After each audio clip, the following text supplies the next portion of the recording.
Honorable Junet Mohammed. Thank you, Madam Speaker. Madam Speaker, I also want to join other members in congratulating the members who have been elected to the East African Legislative Assembly. Madam Speaker, I am sure these are men and women who have the capability and the knowledge and everything required to represent this country in that parliament, Madam Speaker. Madam Speaker, I also want to specifically congratulate the people who have been elected on behalf of my party, Honorable Winnie Odinga and the Honorable Suleiman Shahbal, who I'm sure will immensely help this country to develop economically in the East African region, Madam Speaker. I also want to congratulate other members who have been elected in the other side of the coalition, Honorable Hassan Omar and Honorable Falhada, and all Honorable Kalonzo, who is from our party, and Honorable Karini Kega. I want to mention them by name because those are my friends. But Madam Speaker, the hero of this election today is Honorable Geoffrey Maina Karobia. Madam Speaker, this is a young man who was rejected, Madam Speaker. He was rejected by his coalition that he does not deserve to go to that parliament, Madam Speaker. Madam Speaker, I found him last night. I found him last evening, Madam Speaker, on the corridors of this house, Madam Speaker. Madam Speaker, this is a young 28 years old young man, Madam Speaker, who was rejected terribly, Madam Speaker. What is your point of order, Leader of Majority? When I found him on the corridors of Madam Mike, Honorable Junet, I'm on a point of order. Honorable Speaker, Honorable Speaker, you know, Honorable Speaker, this political posturing, you know, is typical and characteristic of the Honorable Junet.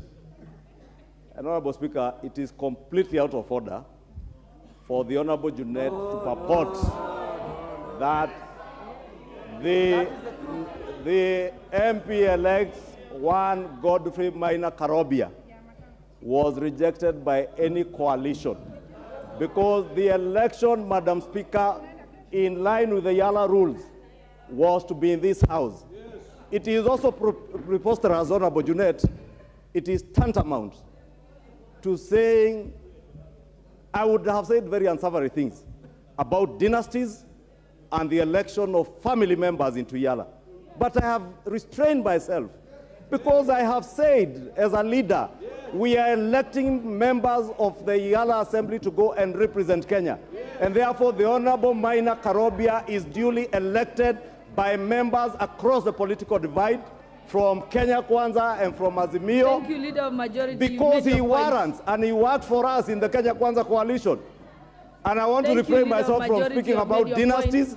I want to refrain about myself from speaking about the Honorable... the Honorable... Your time was up, Junet. Your time was up. Order members, Honorable Junet, the light had flashed already. Yes. Honorable members.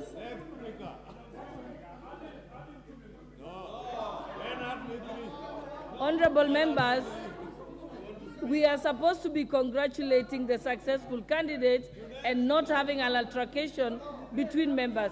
Honorable Junet, I have ruled. I'm not debating from the chair, Honorable Junet. I shall proceed.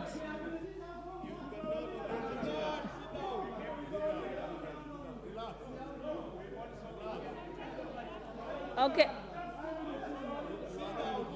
Order, order. Honorable Junet, had you asked politely and with decorum that you wanted an extra minute, I would have given it to you. But the fact that you continued shouting from the... yes, then I will not give it to you. You have already spoken. I am... Sergeant at Arms. Sergeant at Arms.